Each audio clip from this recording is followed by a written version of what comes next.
Hi, Misha here. Been packing boxes all day and now it's raining at night and I wanted to do something semi-productive but didn't really have the energy to drag stuff out to do a full video for either channel. So Blackbox time. It's slow and steady rain, relatively cool tonight. I'd say 60s. I think it'll get into the 50s. And of course the rain doesn't make it any warmer. Tell you what, I'm glad I'm not in a tent tonight. This is why I never like tent camping. Anyway, I had some thoughts recently, just about life and such. Some are more personally applicable, some not, just little things. But first, a little bit of channel news and another FedEx story. I've done a couple of FedEx stories this year. I've got another one. But first, for those who like airplane videos, part of it is my just kind of desire, part of it is some new things coming in, part of it is a couple of places I like buying from. I've had pretty good Labor Day sales. Either way, got a number of new jets coming. Most of them are scheduled for the end of this week. So that should be good. One I'm actually really excited about is a Douglas A26A, also known as the B26K, the Counter Invader.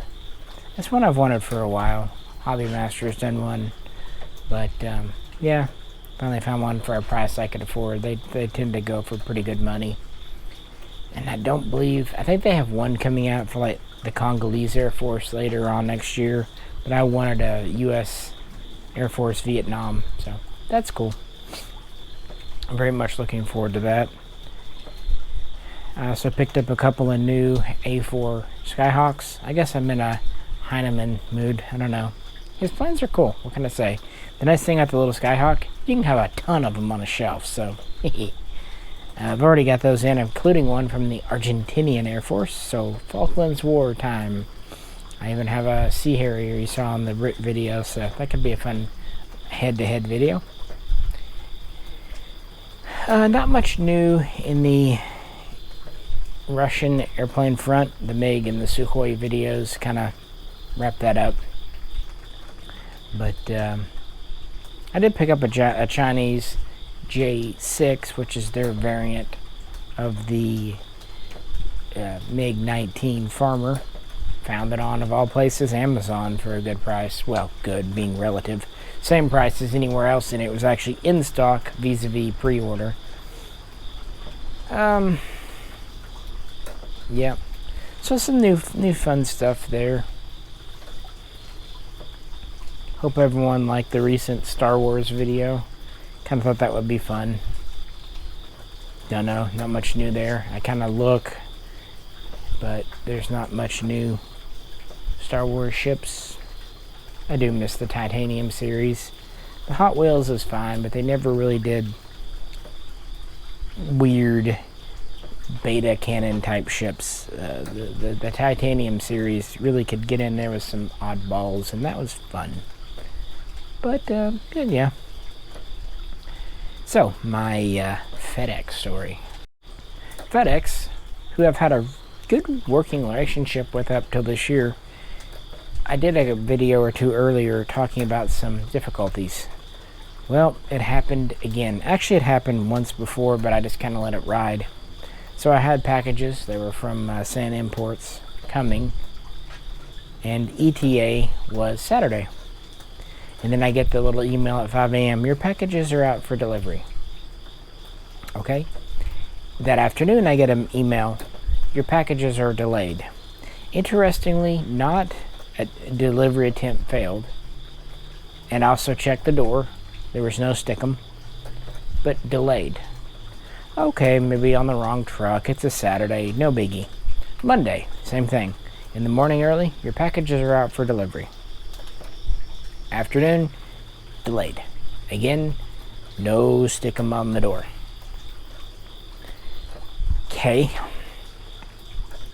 Long story short, go down there,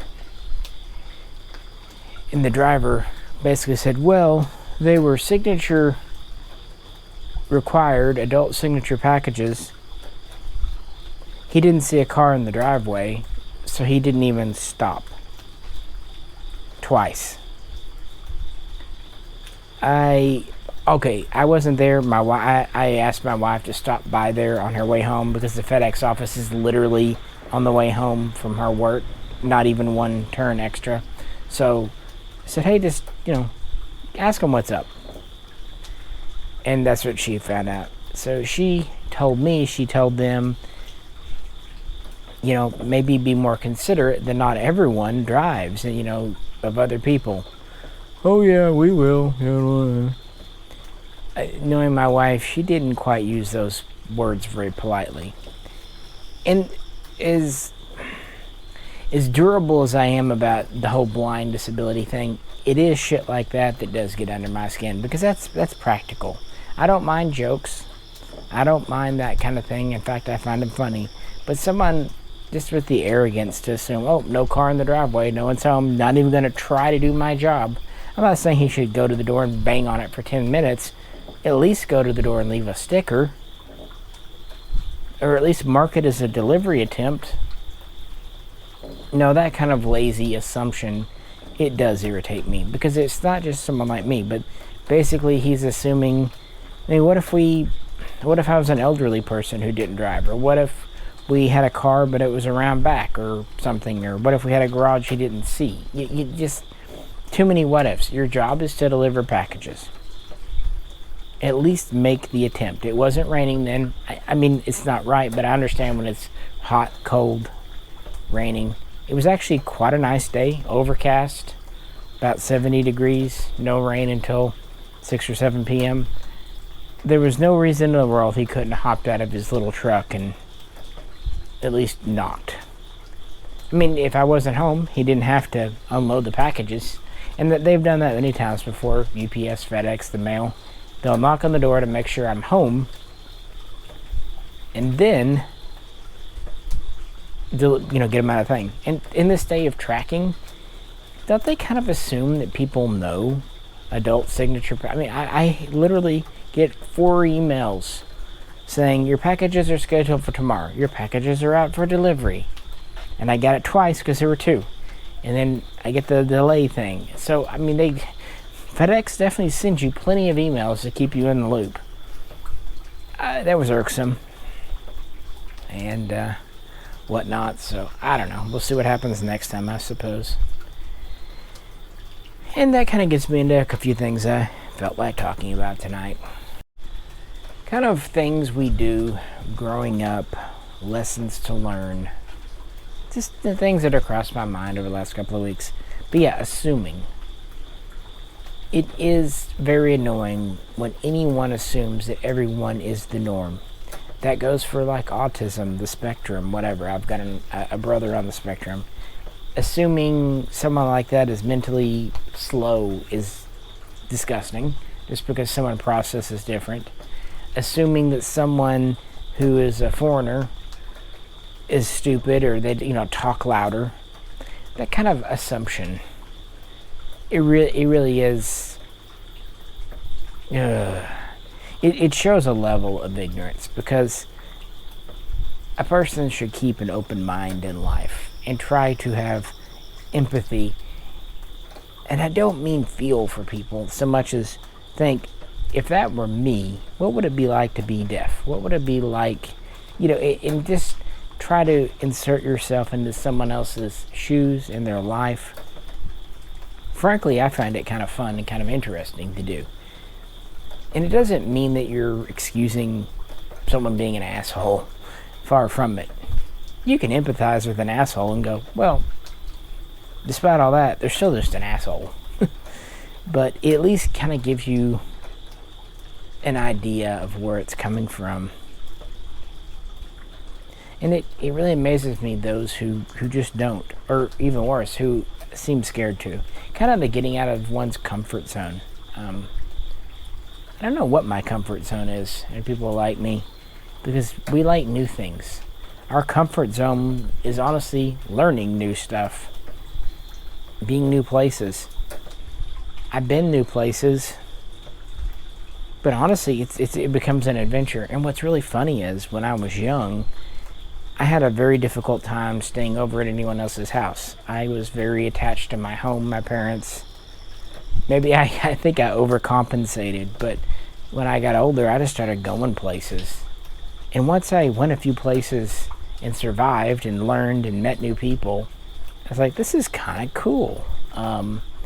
I've been to places, didn't know what was going to happen. I've been halfway around the world not having a damn clue how I was going to get home.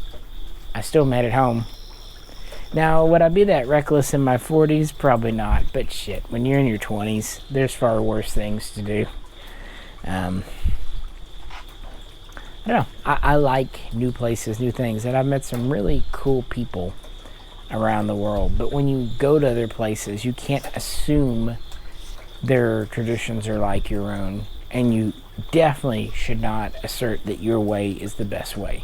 It may be, or it may be the best for you, but when you're in a foreign country, act like just like I'm a guest in someone else's house. Be polite, obey the house rules. Doesn't mean you have to agree with them, but obey them because you're a guest, and then go from there. After all, I was raised in the South. My parents would have been mortified if I went to someone else's house and tried to tell them what they were doing was wrong and my way was right. And I extended that to being around the world and other places. And when you do that, when you just kind of embrace other cultures, you learn some really neat things and get to try some really good food and really good liquor. Although some of the liquor I tried is a little on the hazy side. But no, I just, I don't know. I never quite got that. The world's your oyster, and there's a lot out there to experience. And just because you experience something, again, doesn't mean you're saying it's right or better than what you're doing. But even when that happens, and I'm like, that's nice, but I like my way, it makes me appreciate the way back home even more. Appreciate my home even more. And when I do find new things I like, I thought it was always neat to drag this weird artifact of a foreign culture into rural Arkansas, be it music or food or drink or maybe some clothing or what. Maybe I'd like to be a little eccentric. I was trying to think of the word for a male. Eccentric, that's the word. And it's one reason I kind of look forward to getting older. It's just becoming more and more eccentric. Kind of the crazy old man. But not in like the, taking his pants off and throwing poo at you way. But more in the, what the hell's in his house kind of way. I don't know. It's just fun.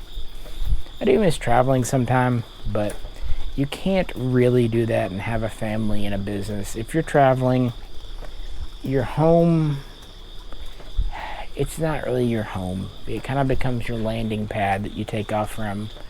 There's pros and cons to both, and while I would have loved to have traveled more, I realized that I would have to forsake other things. You miss your family growing up, you miss friends while they're here, and then they're gone. If you do choose that life full throttle, and I'm not saying you're wrong for doing it, you will miss things back home. But conversely, if you never leave home, you'll be there for all the events, but you won't bring that wider experience back to your family and your time. And to me, experience is how we grow, how we analyze. Because while our family are amazing to us, or at least some of us, they can only teach us so much, frankly. And I remember years ago, it was after I got out of undergrad. I can't remember. I think I was still in grad school, but just kind of having one of those days, not knowing where to go. I was home for some reason, which shouldn't happen all that much at that time in my life. And I told my mother, so there has to be more. There has to be something more than just the daily grind. And to my family, there really isn't. And that's fine. That's their lives. But I didn't rest until I found something more. Not as much as I'd maybe hoped for, but more than nothing. Trips abroad, different countries, Ukraine, Bulgaria, Germany, of course Russia, in good times. And that sated my desire enough to kind of get that little spark of restlessness out of me. I don't think if I had not traveled, met people, I would have been as content to sit at home doing a business. I sometimes look back and think, if I just started being a gun dealer a couple of years earlier, I would have saved more money, got into the game earlier. But then, would I be me today? Would I be as content? I don't think so.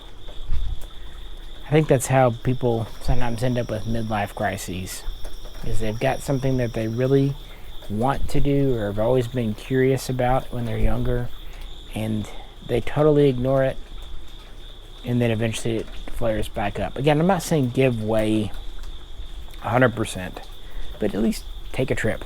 You can surely afford 2 weeks if you really want to go somewhere, if you're really curious about a place. Everything's in moderation, and it's cliche, but it's true.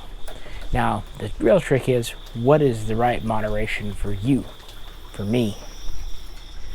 Look at drinking. Some people don't need more than a drink. Some people just don't even need to drink at all. Other people, they can drink quite a bit and still be fine. It just depends. Everything is subjective.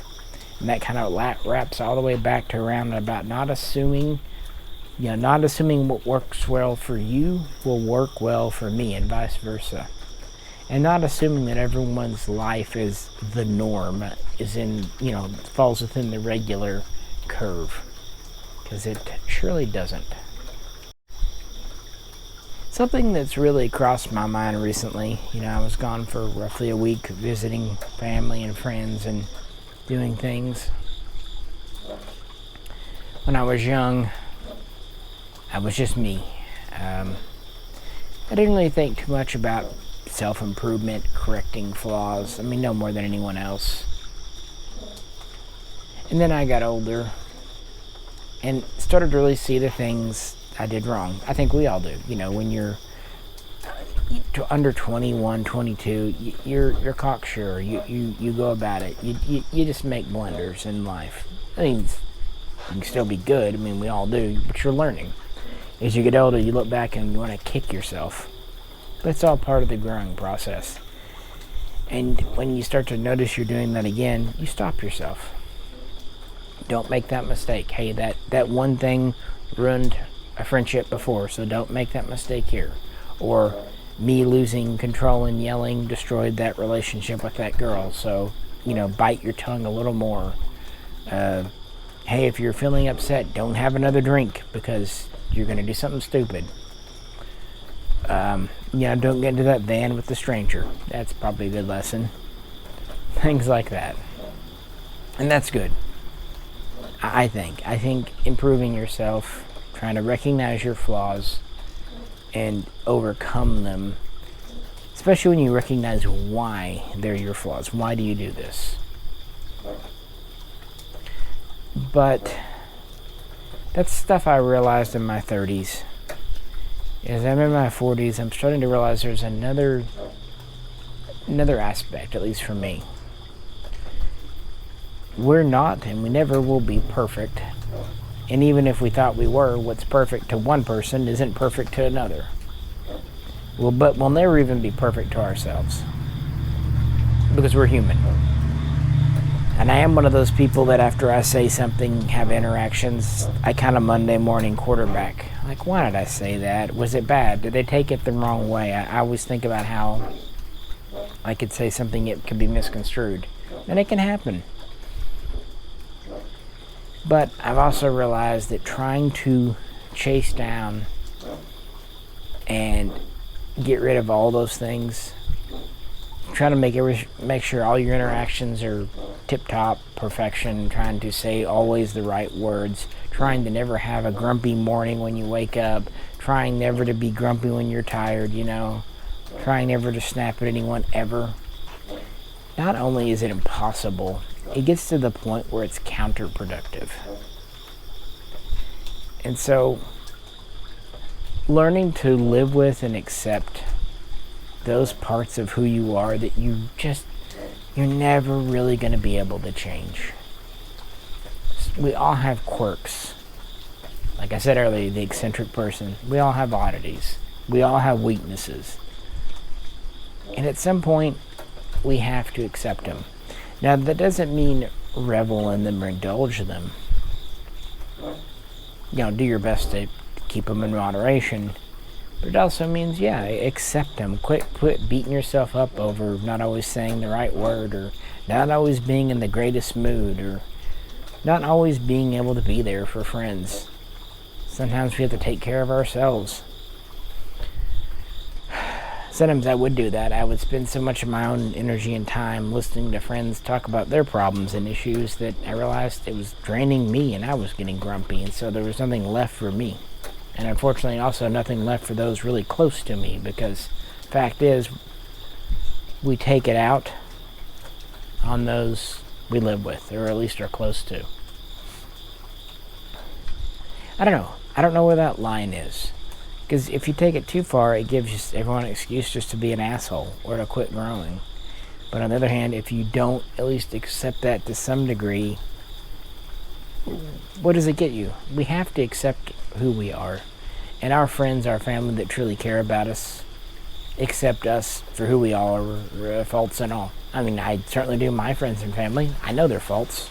I know my mother's, my wife's. Even I knew my father's faults. But I realized that I accept them. So they'll accept mine too, right? I mean, that's how things work. It's just, I don't know, one of those things.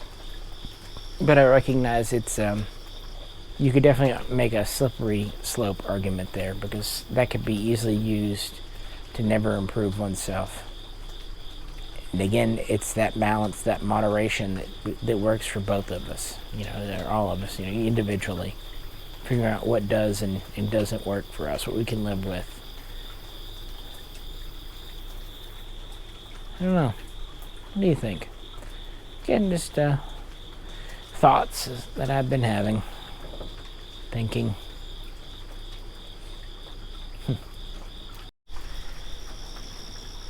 Moving on, another thing I was thinking, and in some ways I've been good about this, in other ways I'm not good. Relationships. Mainly friendships, but also familial relationships too. But mostly friendships. They have an important place in our life, but they come and go. Trying to force a friendship too early will often result in nothing. But also trying to cling on to a friendship too long can ruin it. I've never been too bad about that. I will reach out to someone a few times, and if they don't want to hang out or whatever, I'll let it go. Because I've always felt that pressuring someone to do something with me was not polite. Yet, at the same time, I lament friends in my own head that I haven't talked to in years, even decades. In fact, I've got a couple of friends that aren't with us anymore that I grew up with. And it'll cross my mind at random times. What if he was still alive? What would he be today? Or what if she hadn't done that? Could any of us have said anything? Or was it already too late? I don't know. I hate losing friends. I hate when a time with someone's over. But most friendships are, well, really all of them are, temporary. You can have some really good friendships that are only a few days. Like I said, going abroad, meeting people. Shoot, you have a wild weekend with someone, you guys are friends, but you may never see each other again.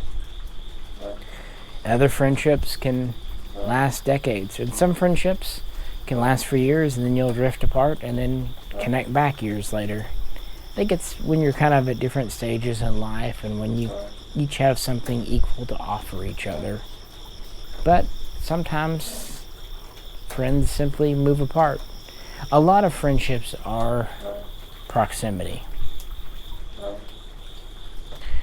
people you're in the same apartment building or dorm building with, or people that live down the street, or people you go to school with, people you work with. And you can really like that person. Tell stories about them, learn from them, tell them stories, even care. But when they go to new school, quit the job, get a new job, move out of the building, or you do, realistically, you'll never have that again. And I don't consider Facebook.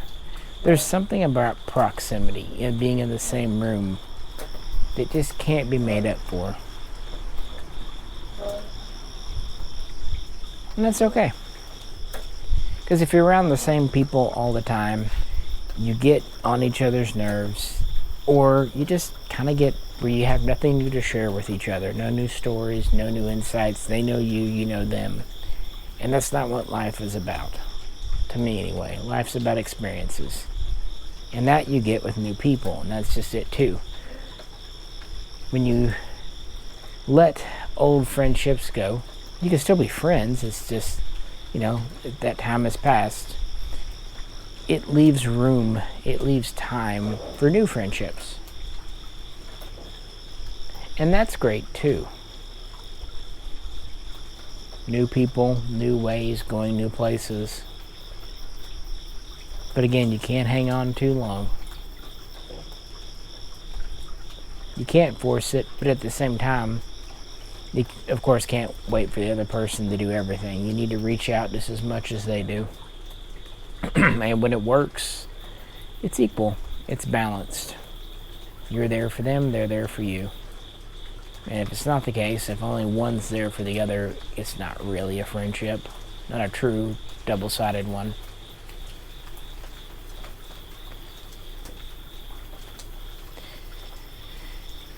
And I think part of me, it's probably something I just tell myself, that while I'm alive, they're alive, there's always a chance that we can reconnect later on in life. And that excites me because they've learned new things, I've learned new things. Lord knows what new stuff we have to share with each other. It's funny when you meet up with an old childhood friend after years, either feels incredibly awkward, and while you remember the good times, you just have anything modern to talk about, or you fall back in with them, it's just like old times, but you've got both tons of new stories.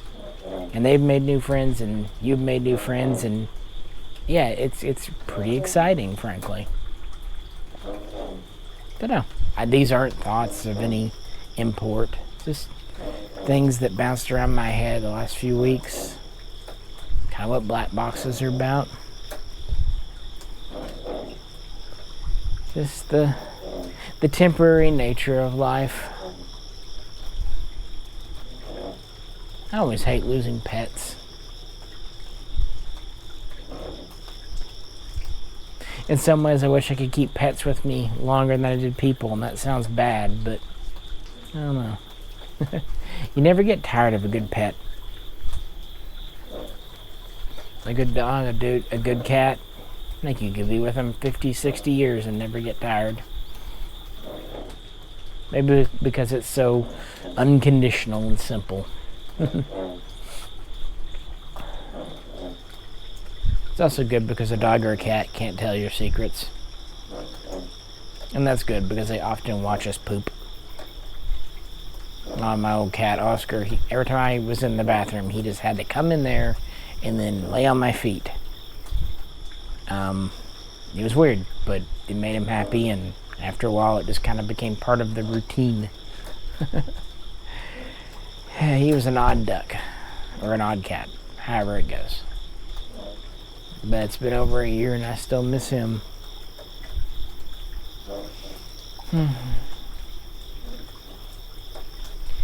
But some good news, the heat's broken. Hopefully it won't come back. We're middle of September now. Weather's cooling here. Really am hoping we don't have another truly hot snap. We can have 100 degree, well, who says? Never, but you'll never say never, but realistically, it doesn't seem feasible we would have another 100 degree week like we had. Actually had 3 of them, come to think of it. We should have known, because May and June were unseasonably cool, that July and August would kick our butts. But looking forward to fall. October, November, December, all three are among my favorite months usually, so typically this time of year puts me in a good mood. Wish I had a little more like work stuff to be excited about. The gun industry has been really pretty quiet, pretty workaday. But maybe something will happen. But in the interim, I'll pick up some more models. Oh, some final thing. I've got a certain type of tester's glue that I really, really like. And a couple of years ago, you couldn't get it anymore.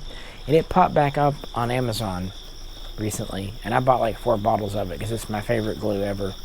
And that made me happy. It's the small things in life, you know? But yeah, getting my favorite glue back was great. So, hope everyone is doing well. Like I said, as we move into the middle of September. Shorter days, cooler days. A lot of people around here get excited for hunting season. But sitting out here listening to it rain. Guess it'll rain all night.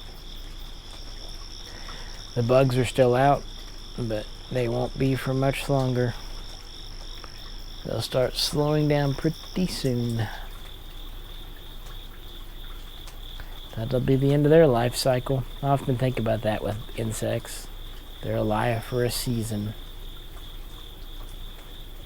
We must seem so long-lived to them. Not that they think about us, but you know, we see 60, 70, 80 generations of their lineage in our own lifetimes.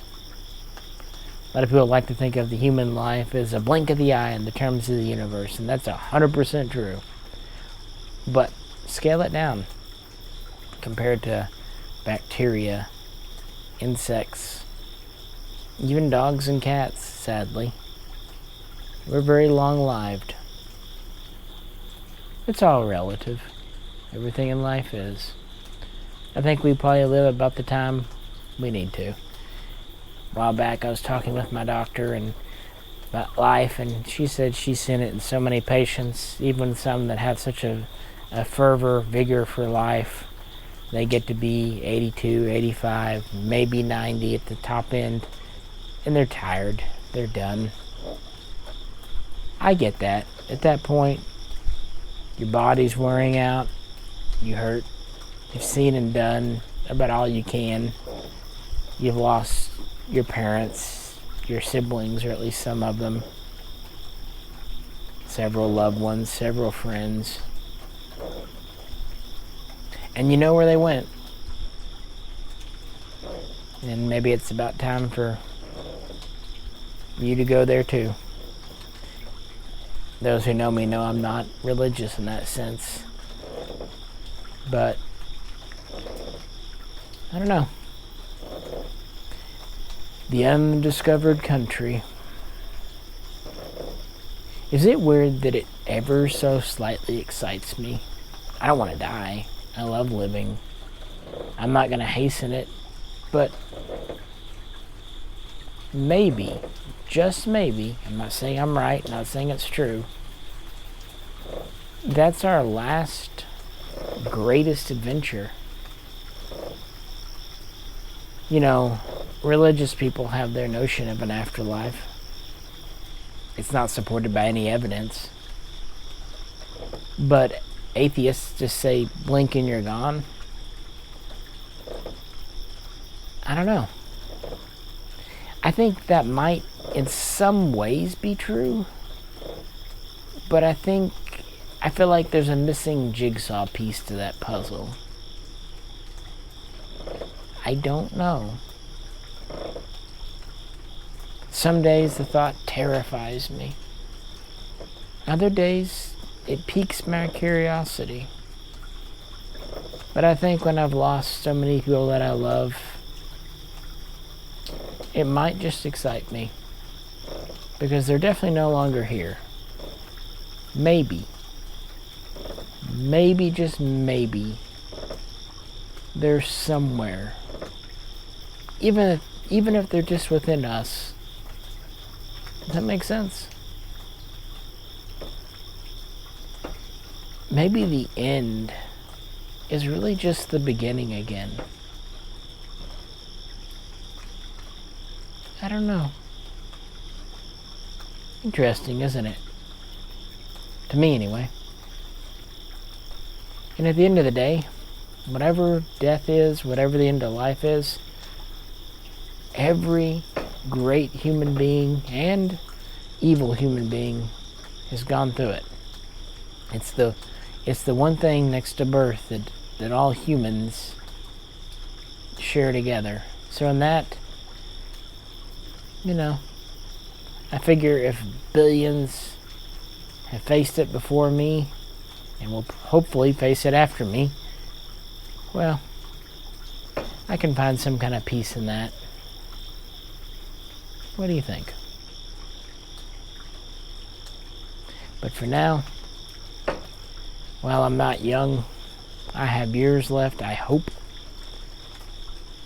And I still want to live life, try new things, be in the sun, go out shooting with friends, spend the holidays I have left with family, go some places, try some new food, enjoy the simple gift of being alive while we can. Even if it's just listening to a favorite song, reading a favorite book passage, watching a favorite TV show. It's being alive. It's feeling. And it's infinite possibilities.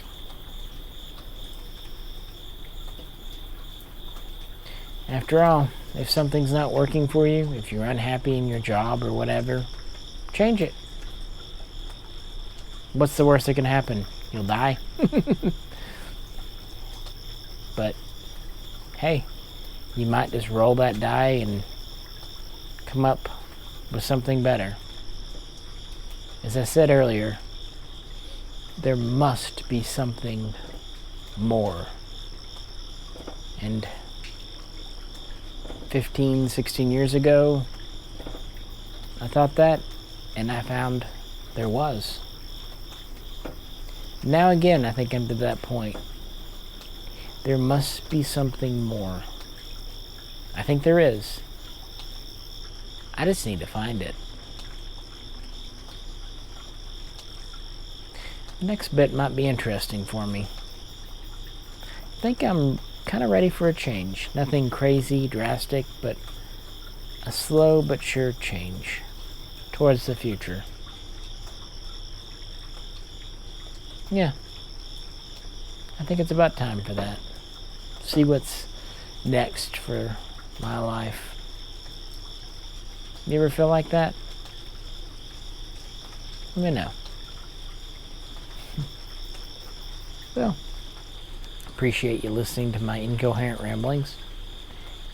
As always, if you could, like, share, and subscribe. I think I'll turn in for the night, folks. This is Misha. Catch you very soon.